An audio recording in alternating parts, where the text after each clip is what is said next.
Welcome to A Long Way Through Scripture. I'm Catherine Schaefer. This is a slow, week-by-week walk through the Bible, taken without rush or pressure. Each week, we'll gently orient ourselves to where we are in Scripture, what kind of ground we're walking on, and one simple reflection to carry with us as we read. Don't mind any background noise, because you might hear my dogs if I can't edit all of it out. This isn't a daily reading challenge or a checklist. You can start wherever you are, move at your own pace, pause when life gets full, or return later. There's no catching up required here, just the invitation to stay with the text, one passage at a time. And I'm really glad you're here. So let's begin week 4, Exodus 1 to 18. Deliverance, waiting, learning to trust. So by the time we arrive in Exodus, the story has quietly shifted its weight. Genesis ends with a family settled in Egypt, fed, protected, and positioned well. What began as a rescue plan during famine slowly becomes something else entirely. The last words of Genesis are peaceful, almost hopeful, but Exodus opens with a sentence that changes the temperature of the room. Now there arose a new king over Egypt, who did not know Joseph. That one line explains almost everything that follows. Memory fades, gratitude expires, power forgets the people it once needed, and suddenly the family that arrives as guests is now viewed as a threat. Exodus is not primarily about escape, it's about what happens when God's people are forced to learn who they are without comfort, control, or certainty. And before we talk about miracles or plagues or seas splitting open, we need to sit with the reality that God allows his people to grow numerous and still suffer.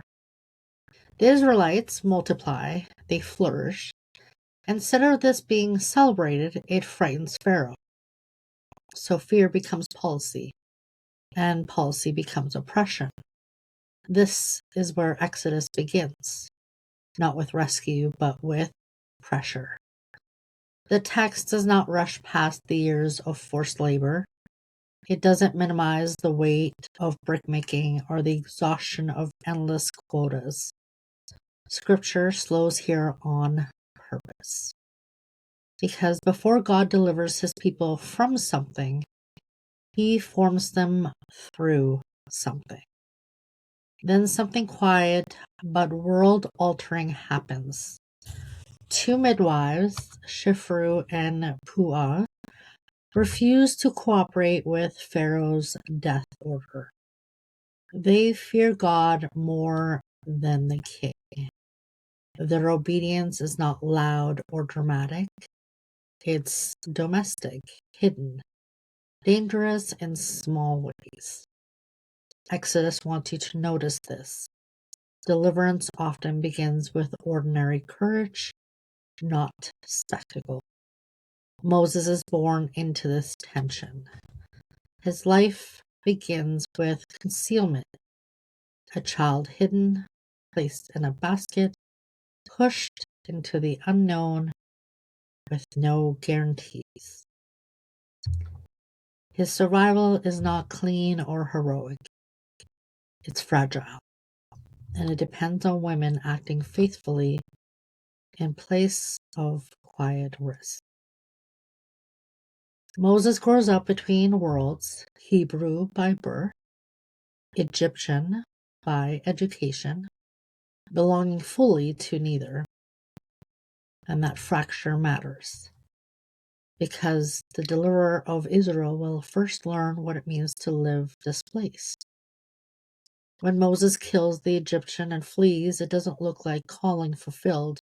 It looks like failure. He doesn't leave Egypt triumphant. He leaves afraid, ashamed, and uncertain of who he is anymore. And then scripture does something that modern faith culture struggles with. It lets Moses disappear for 40 years. Not 40 days, not a season, 40 years of obscurity, shepherding, anonymity. The man raised in palaces learns to follow sheep instead. And this is not wasted time. Exodus never treats it that way. This is formation.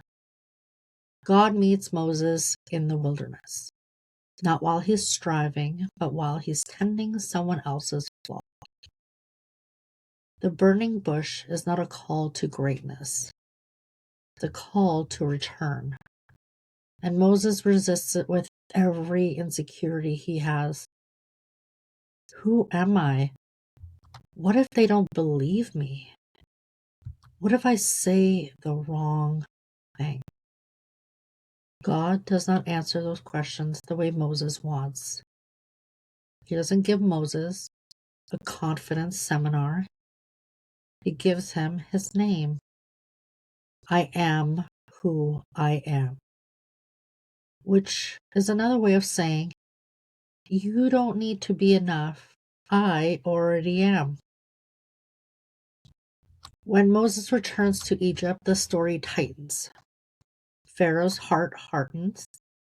The people suffer more at first, not less. And this is one of the most honest tensions in Scripture. Obedience does not immediately improve circumstances. Sometimes it intensifies them. The plagues are not random punishments.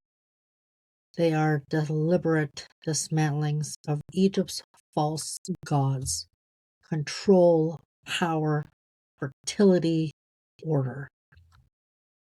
God exposes the illusion that Pharaoh holds ultimate authority over life.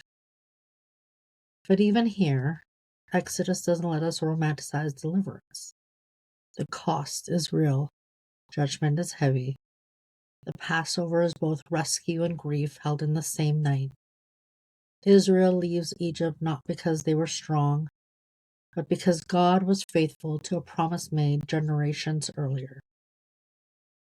And still, freedom does not immediately feel like freedom. The people leave Egypt and almost instantly begin to panic. The Red Sea stands in front of them. Pharaoh's army closes in behind them. They cry out, not in faith, but in terror. This is important. God does not scold them for being afraid. He opens a way anyway. The crossing of the sea is not presented as a reward of trust. It's an act of grace extended to people still learning how to trust at all. On the other side of the sea, the people sing. And then, just a few verses later, they complain. This is not hypocrisy, it's humanity. Exodus 15 through 18 is not about rebellion, it's about adjustment. These are newly freed people discovering that freedom doesn't automatically produce trust. They're hungry, they're thirsty, they're tired. They don't yet know what God is like outside of crisis moments. So God provides manna daily, not stored, enough for today, not tomorrow. This is not just provision, it's training. God is teaching his people how to live without hoarding, without panic, without control. They struggle with this repeatedly, and God is patient.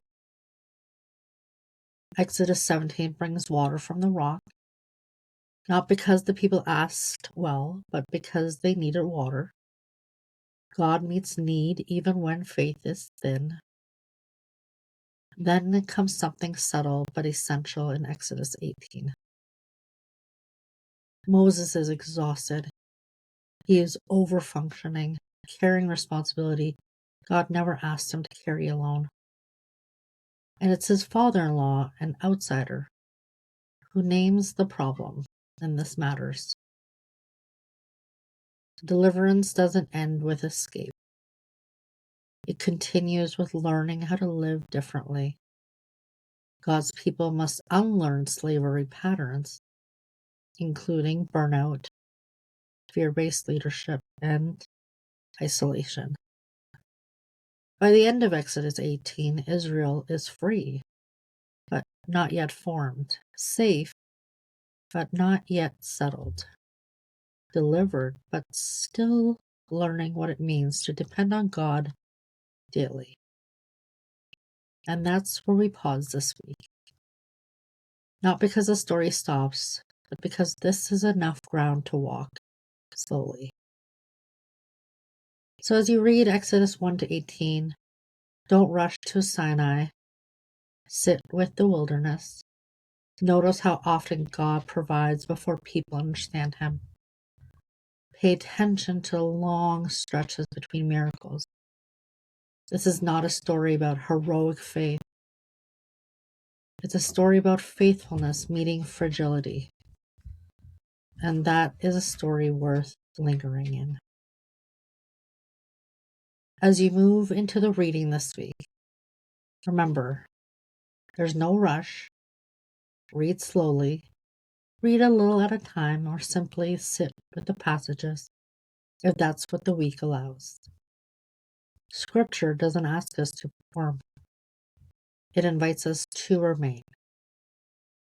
You can find the full 52-week reading plan and more information at katherineschaefer.com.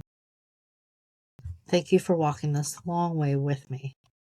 I'll meet you here again next week.